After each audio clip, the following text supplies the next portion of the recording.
Zeigler here, and now we're going to review for the final for Math 310. This will be part 1.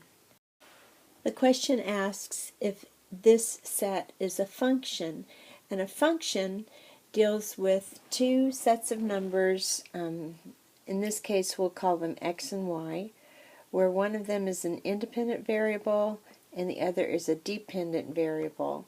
So in this case we have x and y, and we have -5, 7, 8, 7, 3, 7, -4, 7, and 1, 7.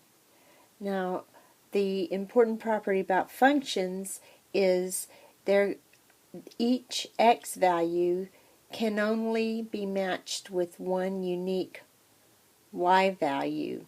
In other words, you could not have -5 and 3 as part of this set, because then the x value -5 would have two y values for it. So it doesn't matter how many times y is the same, each x has to go to only one y value. So in this case, this is a function, and the domain is all of the x values. So the domain is -5, 8, 3, -4, and 1. And the range is all the y values, and there's only one y value, so it's 7. In number 2, we are to write an equation for the line shown, and nothing could be easier. All we have to do is start with our slope-intercept equation, y equals mx plus b, and then we find the slope and we find b, and we're done. Okay, b is the place where the line crosses the y-axis. It crosses the y-axis at y equals 4, so b is 4. M is the slope, and since the line is going downhill from left to right, we know that the slope is negative. So we're going to use the 2 points indicated, and we're going to count down and over. So we count down 1, 2, 3, 4, 5, 6, 7, 8, and over 1. So it's going to be -8 over 1x plus 4. So in other words, y is -8x plus 4. If you're given a pair of points, you can write the equation of the line that passes through both of those points. The first thing you need is to figure out what the slope is, and the slope equation is that m equals y2 minus y1 over x2 minus x1. So let's call this x1 and y1 and x2 and y2. So we have y2 is -4, and you want to be careful. Go ahead and put parentheses around your numbers so that you're careful with the negative signs. Okay, minus y1, and y1 is -3, over x2, which is -9, minus x1, which is -5. Okay, and now you look at your new fraction here. Minus a negative is plus a positive. So we have -4 plus 3 is -1, over -9 plus 5 is -4, and a negative divided by a negative is a positive, so our slope is 1/4. Okay, now that we know m and we know 2 points, we can use the point slope formula, and actually we only need 1 point for the point slope formula, so we can choose either pair of these, and I'm going to choose the first one, x1 and y1. So the formula for slope is y minus y1 equals m times x minus x1. This is called the point slope formula. And it's called that because you need a point and a slope. And if you use this point slope formula, you will end up with the equation of the line that you want. So let's substitute in y minus, and y1 is negative 3 equals m is 1/4, x minus, and then x1 is negative 5. So now we change our minus negatives to plus positives, and we get y plus 3 equals 1/4 x plus 5/4. And when we subtract 3 from both sides, we get y equals 1/4 x plus 5/4 minus 3. And now we need to combine our two constants. So to do that, we need to give 3 a denominator of 4. So if we multiply it by 4 over 4, then 3 becomes 12/4. So we have y equals 1/4 x plus 5/4 minus 12/4.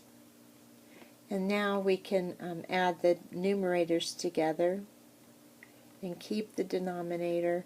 5 minus 12 is negative 7. So our final line is 1/4 x minus 7/4. Okay, we are to use interval notation to write the solution set, and then we're to graph the solution set on the number line. So we have, on the left, we have 9x minus 3, and on the right we need to simplify that, so we start by distributing the 3, and then we're going to combine like terms, combine the x's and the numbers. 12 minus 7 is 5, so we have 9x minus 3 equals 8x plus 5. Let's subtract 8x from both sides, and so we get, I'll go ahead and do it this way. So we get x minus 3 is greater than 5, and then we add x to both sides, and we get, we add 3 to both sides, and we get x is greater than 8. So what that means is all of the values that are larger than 8 are going to be solutions of this set. So in interval form, our solutions run starting at 8 but not counting 8, so we write a parentheses and then going to infinity. So that represents all of the numbers that are larger than 8. And to write this, you find 8 on your number line, and it goes to infinity. In this problem, we are also stating the solution in interval and graph form, but this time we are combining two sets. We're combining the solutions of both sets. So we have to find the solution set for each inequality before we can combine them. X plus 7 is greater than 13, so when we subtract 7 from both sides, we get that x is greater than 6. On the other inequality, we have negative 3x plus 6 is greater than or equal to 12, so when we subtract 6 from both sides, we get negative 3x is greater than or equal to 6.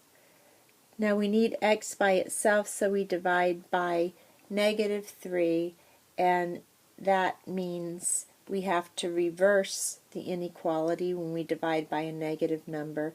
So x is less than negative 2. So the intervals for each of these are going to be Now x is greater than 6. If you picture that in a number line, it means all of the values, I'm going to write that in red, all of the values greater than 6, but not including 6, are in the solution set. So that means the solution runs starting at 6, but not including 6, runs to the right all the way to infinity. On the second interval, we have that x is less than or equal to negative 2. So this time it's going to be to the left of negative 2, and it's going to include negative 2, and it's going to run to the left all the way to negative infinity, and you always put a parenthesis by infinity or negative infinity. So the way you would draw that is you would go to negative 2 and draw a bracket to show that it includes negative 2, and then draw a line to negative infinity. Now we've drawn the solution set, we've graphed it, and it shows that the solution can either be in the set that runs from negative infinity to negative 2, or it can be in the set that runs from 6 to infinity. But we have not written this in interval form. We've only written the individual intervals. So we need to combine them, and that means that it is going to be the negative infinity to negative 2 interval in union with 6 to infinity. And remember, the infinities always have a parenthesis by them. The other thing we're used to is in an OR situation, we often have a solution that is negative infinity to positive infinity, and that happens when your individual solution sets overlap. In this case, we have this area where they don't overlap, and the solutions cannot be in this area. So that is why the solution set does not run, in this case, from negative infinity to positive infinity. To factor the trinomial 40a squared minus 52ab minus 36b squared, we first want to see if there is a common factor. And in this, there is the common factor of 4. So what we're going to do is pull out the 4. We're going to divide each term by 4. And we're going to write 4 on the outside.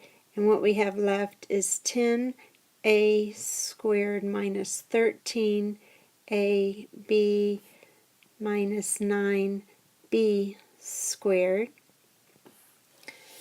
And now we want to factor what's inside the parentheses using grouping. The reason we're going to use grouping is that there's a number other than 1 in front of the a squared term. And when you look here and here, this is a perfect square, but this is not, so this cannot be a perfect square trinomial. So we will use grouping, and to do that, we're going to draw a table, and we're going to multiply this times this and get negative 90. And we're going to find two numbers that multiply to give us negative 90 and add to give us negative 13. So they are going to be a positive and a negative, and the larger one will be negative. That's because when you add the two numbers together, you're going to end up with a negative number, so that means the larger of these two numbers needs to be negative. So we start trying different things. We can try 9 and 10. So that would be positive 9 and a negative 10, but that gives us negative 1. So then we can try 3 and negative 30, but that gives us negative 27. So we need to find a number that is between 9 and 3. So let's try 6. 6 goes into 90 15 times. So we'll try 6 and negative 15. And that gives us negative 9. So that won't work. But we also know that 5 is another factor of 90, so we'll try 5. And 5 goes into negative 90, negative 18 times, and that does give us what we want. So we kept trying until we found what we wanted, and we tried to use logic to get there. Now, when we have 5 and negative 18, we aren't going to factor yet. We will just rewrite this expression, but we will break the middle term out into 5ab minus 18ab. And we are going to put the negative number first because we want the term in the middle of when we break these up to be a plus sign. So let's rewrite the expression 10a squared, and then instead of minus 13ab, we're going to write minus 18ab plus 5ab. So we've just used these two numbers instead of that number because minus 18 plus 5 equals minus 13. And then we go ahead and write minus 9b squared. So now we can go ahead and group. So we're going to group these two, and since we have a plus in the middle, we don't have to worry about how to handle the negative sign or a subtraction sign for the second group, which will be here. So let's go ahead and put brackets. In the first group, we have the common factor of 2a, leaving 5a minus 9b. And if you don't know how I got 5a minus 9b, you find your common factor between these two numbers, and then you divide each of these numbers by that common factor. And 10a squared divided by 2a gives you 5a. 18ab divided by 2a gives you 9b. And then you write the 2a out in front. Plus, and now we have the common factor of b that we can take out, and that leaves us with 5a minus 9b. So this is actually a bracket as well, and then we have our larger bracket. So now that we've grouped, we can then treat 5a minus 9b as a common factor, and we can pull that out. So we have our 4, and we have our 2a plus b, and 5a minus 9b. So 5a minus 9b is here and here, so that means we can combine the 2a plus b. And that is our factored answer right there. Now I'd like to go ahead and check our answer to make sure we did it right. So we're going to FOIL what's inside the brackets. So we have our 4, and then inside the brackets we have 2a times 5a gives us 10a squared, and then that's our first terms. Then we do our outer terms. 2a times negative 9b gives us negative 18ab. Then the inner terms plus 5ab, and then my outer terms, or last terms, are minus 9b squared. And then we can combine these middle terms, which become minus 13ab. So now we can multiply our 4 by each of these and distribute it throughout there. Let me get rid of these so we're not confused there. So we get 4 times 10a squared is 40a squared. 4 times negative 13 is negative 52ab, and 4 times negative 9 is negative 36b. b squared. So then we check that with what we started with. Does 40a squared minus 52ab minus 36b squared equal what we started with, 40 minus 52 minus 36? So it does. So we know that this is the correct answer. For this trinomial, it's important to remember a formula.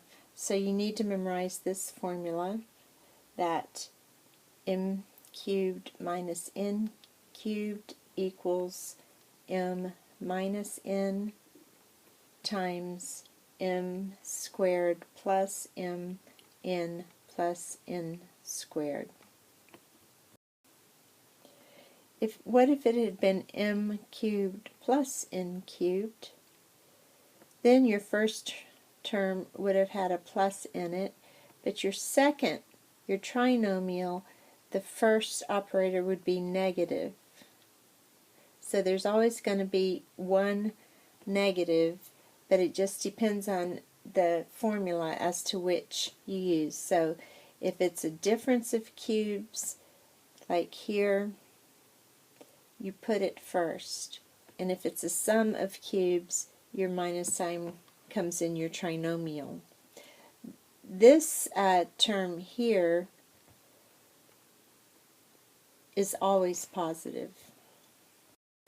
In this problem, we're going to complete the square, and what that means is we are going to add something here that allows us to treat that like a perfect square trinomial.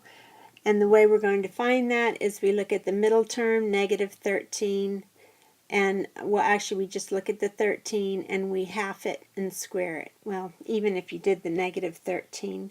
So in class I taught you that if you have a whole number and you're taking half of it, you can just write it as 13 over 2. So when we take half of it, we get 13 over 2. And then when we square that, we get 13 over 2 squared. And the square distributes so that the numerator is squared and the denominator is squared. And that gives us 69 over 4. So the number that goes here is half it and square it, which is this number. So 69 over 4 goes here. So here's where we have a blank for it. And then the trinomial factors, because a squared minus 2ab plus b squared equals a minus b squared, that's the same form that we've put this expression into. So now all we need is this and half of this. So we write f minus 13 halves, and then we put a squared on the outside. And that's what the trinomial factors to. So that's how you complete the square. In this problem, we're going to use the square root property, and this is all set up for us. To give us a little more room, I'm going to rewrite it. Okay, so now we can take the square root of both sides, and the square root of the left equals plus or minus the square root of the right. And so we have that p minus 11 equals plus or minus the square root of 37. Now notice that on the left, the square root and the square are opposite operations, so they cancel each other out. Okay, here you have a function q of y, and that function is negative y squared plus 3y plus 7. So the value inside the parentheses, q of y, that is the value that shows up in the equation. If you are told to find q of c, that means every place you see a y, you substitute a c. So q of c is simply negative c squared plus 3c plus 7, and that's all there is to that problem. And that is the end of the part 1 review for the final, so you can go on to part 2.